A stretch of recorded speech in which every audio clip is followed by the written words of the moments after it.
ಮಳೆ ಶುರುವಾಯ್ತು. ಮಾತು ಶುರುವಾಗ್ಲಿ.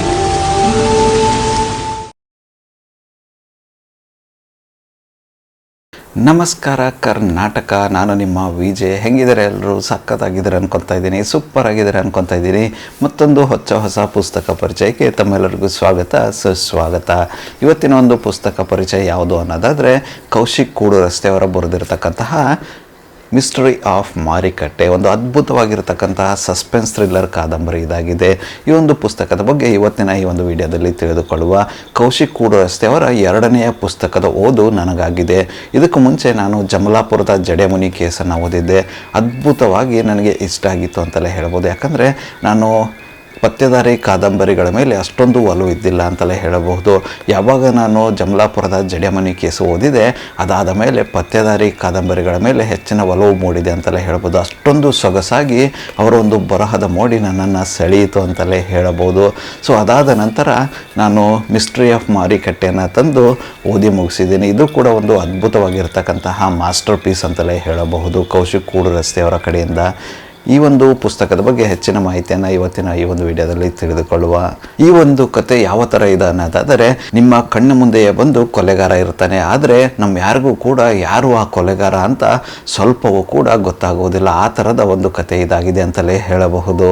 ಕೌಶಿಕ್ ಕೂಡು ರಸ್ತೆಯವರ ಮಿಸ್ಟ್ರಿ ಆಫ್ ಮಾರಿಕಟ್ಟೆ ಒಂದು ಕಾದಂಬರಿಯನ್ನು ಓದಿದರೆ ನಿಮಗೂ ಕೂಡ ಇದೇ ಥರದ ಒಂದು ಅನುಭವ, ಇದೇ ಥರದ ಒಂದು ಫೀಲ್ ಆಗುತ್ತೆ ಅಂತಲೇ ಹೇಳಬಹುದು. ಕೊಲೆ, ರಹಸ್ಯ ಮತ್ತು ಮೂಢನಂಬಿಕೆಗಳತ್ತ ಸಾಗುವ ಒಂದು ಕಂಪ್ಲೀಟ್ ಪ್ಯಾಕೇಜ್ ಇದಾಗಿದೆ ಅಂತಲೂ ಕೂಡ ಹೇಳಬಹುದಾಗಿದೆ. ಮೊದಲ ಪುಟದಿಂದ ಹಿಡಿದುಕೊಂಡು ಕೊನೆಯ ಪುಟದವರೆಗೂ ನಿಮ್ಮ ಉಸಿರನ್ನ ಬಿಗಿಯಾಗಿ ಹಿಡಿದುಕೊಂಡು ಕೊಡುವಂತೆ ಮಾಡುವ ಗ್ಯಾರಂಟಿ ಈ ಒಂದು ಪುಸ್ತಕದ್ದು. ಕತೆ ಶುರುವಾಗೋದು ಮಾರಿಕಟ್ಟೆ ಅನ್ನುವ ಒಂದು ಸಣ್ಣ ಊರಲ್ಲಿ. ಹಿಮವಂತ ಮತ್ತು ಆತನ ತುಂಬು ಗರ್ಭಿಣಿ ಹೆಂಡತಿ ಮಯೂರಿ ಮಾರಿಯಮ್ಮನ ಪೂಜೆಗೆ ಬರ್ತಾರೆ. ಹಿಮವಂತ ನಾಸ್ತಿಕನಾಗಿದ್ದರೂ ಹೆಂಡತಿಯ ಆಸೆಯನ್ನು ಪೂರೈಸೋದಕ್ಕೋಸ್ಕರ ಅಂತ ಅವಳೊಟ್ಟಿಗೆ ಅಲ್ಲಿಗೆ ಬಂದಿರ್ತಾನೆ. ಆದರೆ ದೇವಸ್ಥಾನದ ಪ್ರದಕ್ಷಿಣೆ ಹಾಕಲು ಹೋದ ತುಂಬು ಗರ್ಭಿಣಿ ಹೆಂಡತಿ ಮಯೂರಿ ಅಲ್ಲಿಂದ ಸಡನ್ನಾಗಿ ನಾಪತ್ತೆ ಆಗ್ತಾಳೆ. ಅದೇ ಊರಲ್ಲಿ ವರ್ಷ ನಡೀತಿದ್ದ ಮಾರಿ ಜಾತ್ರೆ ಕೂಡ ನಿಂತೋಗಿರುತ್ತೆ. ಆ ಒಂದು ಜಾತ್ರೆ ನಿಲ್ಲೋದಕ್ಕೆ ಕಾರಣ ಬಂದು ಮಾರಿಯಮ್ಮನ ಮೂಲ ವಿಗ್ರಹ ಕಳುವಾಗಿರೋದು. ಜಾತ್ರೆ ನಿಂತ ಮೇಲಂತೂ ಊರಲ್ಲಿ ಬೆಚ್ಚಿ ಬೀಳಿಸೋ ಘಟನೆಗಳು ನಡೆಯೋಕೆ ಶುರು ಆಗುತ್ತೆ. ಒಂದಾದ ಮೇಲೊಂದು ಅವಳಿ ಜವಳಿಗಳ ಅಂದರೆ ಟ್ವಿನ್ಸ್ಗಳ ಕೊಲೆ ಆಗುತ್ತೆ. ಇತ್ತ ಊರಿನ ಇನ್ಸ್ಪೆಕ್ಟರ್ ದೇವಯ್ಯನ ಉದಾಸೀನತೆಗೆ ಬೇಸತ್ತ ಊರಿನ ಜನ ಈ ಒಂದು ಕೇಸನ್ನ ಅದೇ ಊರಿನ ಅಳಿಯ ಖಾಸಗಿ ಪತ್ತೆದಾರಿ ಹಿಮವಂತನಿಗೆ ಒಪ್ಪಿಸ್ತಾರೆ. ಊರಿನ ಕೊಲೆಗಳ ರಹಸ್ಯ ಭೇದಿಸಲು ಹಿಮವಂತ ಹೇಳಿದಾಗ ಕತೆ ನೆಕ್ಸ್ಟ್ ಲೆವೆಲ್ಗೆ ಹೋಗುತ್ತೆ ಅಂತಲೇ ಹೇಳಬಹುದು. ನಡುವೆ ಬರುವ ಅಂದರೆ ಮಧ್ಯದಲ್ಲಿ ಬರುವ ಕಾನ್ಸ್ಟೇಬಲ್ ನರೇಂದ್ರನ ಕಥೆಯಂತೂ ಹೈಲೈಟ್ ಆಗಿದೆ. ಮೂಢನಂಬಿಕೆಯನ್ನು ಜನ ಹೆಂಗೆ ತಮ್ಮ ಕೆಟ್ಟ ಕೆಲಸಕ್ಕೆ ಯೂಸ್ ಮಾಡ್ಕೋತಾರೆ ಅನ್ನೋದಕ್ಕೆ ಇದೊಂದು ಒಳ್ಳೆಯ ಎಕ್ಸಾಂಪಲ್ ಅಂತಲೇ ಹೇಳಬಹುದು. ಜನ ನಂಬಿರೋ ಹಾಗೆ ರುಂಡವಿಲ್ಲದ ದೆವ್ವ ನಿಜವಾಗ್ಲೂ ತಿರುಗಾಡ್ತಿದೆಯೇ ಅನ್ನುವ ಒಂದು ಅನುಮಾನ, ಡೌಟ್ ನಮ್ಮಲ್ಲಿಯೇ ಮೂಡಿಬಿಡುತ್ತೆ ಆ ಒಂದು ಕ್ಷಣದಲ್ಲಿ. ಅಷ್ಟೊಂದು ಗಂಭೀರವಾಗಿ ಆ ಒಂದು ಕಥೆಯನ್ನು ತೆಗೆದುಕೊಂಡು ಹೋಗಿದ್ದಾರೆ ಅಂತಲೂ ಕೂಡ ಹೇಳಬಹುದಾಗಿದೆ. ಮಧ್ಯೆ ಬರುವ ಕಿಟ್ಟಪ್ಪನ ಹೋಟೆಲ್ ಸಂಭಾಷಣೆಗಳು ರಿಲ್ಯಾಕ್ಸನ್ನು ನೀಡುತ್ತೆ. ಇನ್ನು ದುಷ್ಯಂತ್ ಮಾಡಿದ ರಿಸರ್ಚ್ ಕಥೆಯನ್ನು ಬೇರೆ ದಿಕ್ಕಿನೆಡೆಗೆ ಕರೆದುಕೊಂಡು ಹೋಗುತ್ತೆ. ರುದ್ರೇಗೌಡರ ಮೂಲಕ ಅಂದರೆ ತನ್ನ ಮಾವನ ಮೂಲಕ ದೇವಸ್ಥಾನದ ರಹಸ್ಯ ಕೋಣೆ ಪತ್ತೆಯಾಗಿ ಅಲ್ಲಿ ಮಯೂರಿ ಸಿಕ್ಕಾಗ ಹಿಮವಂತ್ ನಿಟ್ಟುಸಿರು ಬಿಡ್ತಾನೆ. ಆದರೆ ಅಸಲಿ ವಿಲನ್ ಯಾರು? ವಿಗ್ರಹ ಕದ್ದವನ ಮನೆಯಲ್ಲಿ ನಡೀತಿರೋ ವಿಚಿತ್ರ ಘಟನೆಗಳೇನು? ಕ್ಲೈಮ್ಯಾಕ್ಸ್ ಅಲ್ಲಿ ಅಸಲಿ ಕೊಲೆಗಾರ ಯಾರು ಅಂತ ರಿವೀಲ್ ಆಗುವ ಆ ಒಂದು ಕ್ಷಣ ಇದೆ ಅಲ್ವಾ, ಯು ಕ್ಯಾನಾಟ್ ಗೆಟ್ ಇಟ್ ಅಂತಲೇ ಹೇಳಬಹುದು. ಯಾಕಂದರೆ ಕಣ್ಣ ಮುಂದೆ ಆ ಒಂದು ಆರೋಪಿ ಇರ್ತಾನೆ, ಬಟ್ ನಮ್ಮ ಯಾರಿಗೂ ಸ್ವಲ್ಪವೂ ಕೂಡ ಅದರ ಸುಳಿವು ಕೂಡ ಸಿಕ್ಕಿರೋದಿಲ್ಲ ಅಂತಲೂ ಹೇಳಬಹುದು. ನಾನು ಆವಾಗಲೇ ಹೇಳಿದಂಗೆ ಇಡೀ ಕಥೆಯಲ್ಲಿ ನಮ್ಮ ಕಣ್ಣ ಮುಂದೆಯೇ ಇರೋ ಒಂದು ಕ್ಯಾರೆಕ್ಟರ್ ಒಂದು ಸಣ್ಣ ಸುಳಿವು ಬಿಟ್ಟುಕೊಡದೆ ಇಷ್ಟೆಲ್ಲ ಆಟ ಆಡಿದ ಅಂದರೆ ಲೇಖಕರ ಬರವಣಿಗೆಗೆ ಹ್ಯಾಟ್ಸ್ ಆಫ್ ಹೇಳಲೇಬೇಕು. ಆ ಒಂದು ಕಿಲ್ಲರ್ ಯಾರು ಅಂತ ನಾನು ಹೇಳಿ ನಿಮ್ಮ ಒಂದು ಥ್ರಿಲ್ಲರ್ ಮೂಡನ್ನು ಹಾಳು ಮಾಡಲ್ಲ. ಬದಲಿಗೆ ನೀವೇ ಪುಸ್ತಕ ಕೊಂಡು ಓದಿ, ಆವಾಗ ನಿಜವಾದ ಥ್ರಿಲ್ ಮತ್ತೆ ಆ ಒಂದು ಕಿಕ್ ಏನಿದೆ ನಿಮಗೆ ಸಿಗುತ್ತೆ ಅಂತಲೇ ಹೇಳಬಹುದು.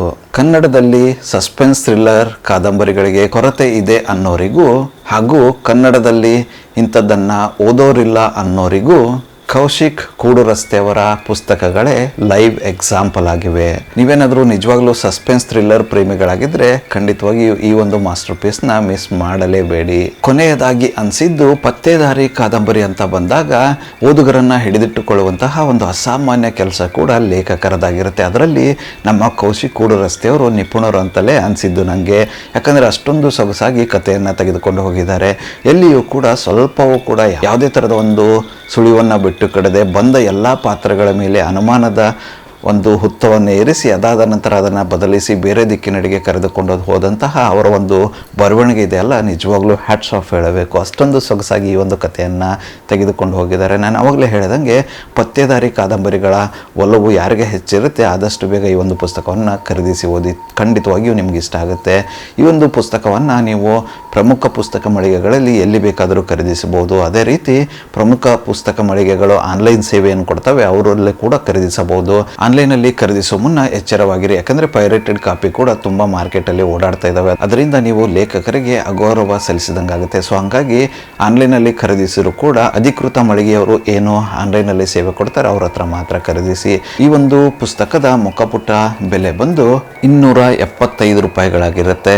ನಿಮಗೆ ಡಿಸ್ಕೌಂಟಲ್ಲೂ ಕೂಡ ಲಭ್ಯ ಇರುತ್ತೆ. ಆಯಾ ಒಂದು ಪುಸ್ತಕ ಮಳಿಗೆಗಳಲ್ಲಿ ಏನು ಡಿಸ್ಕೌಂಟ್ ಕೊಡ್ತಾರೆ ಅದರ ಮೂಲಕ ನೀವು ಡಿಸ್ಕೌಂಟ್ ಕೂಡ ಪಡೆದುಕೊಳ್ಳಬಹುದು. ಈ ಒಂದು ಪುಸ್ತಕವನ್ನು, ಈ ಒಂದು ಮಾಸ್ಟರ್ ಪೀಸನ್ನು ಪಬ್ಲಿಷ್ ಮಾಡಿರ್ತಕ್ಕಂಥವರು ಸ್ನೇಹ ಬುಕ್ ಹೌಸ್ ಅವರ ಕಡೆಯಿಂದ ಪ್ರಕಟಿತವಾಗಿರ್ತಕ್ಕಂತಹ ಒಂದು ಅದ್ಭುತವಾಗಿರ್ತಕ್ಕಂತಹ ಮಾಸ್ಟರ್ ಪೀಸ್ ಈ ಒಂದು ಮಿಸ್ಟ್ರಿ ಆಫ್ ಮಾರಿ ಕಥೆ, ಒಂದು ಅದ್ಭುತವಾಗಿರತಕ್ಕಂತಹ ಪುಸ್ತಕ.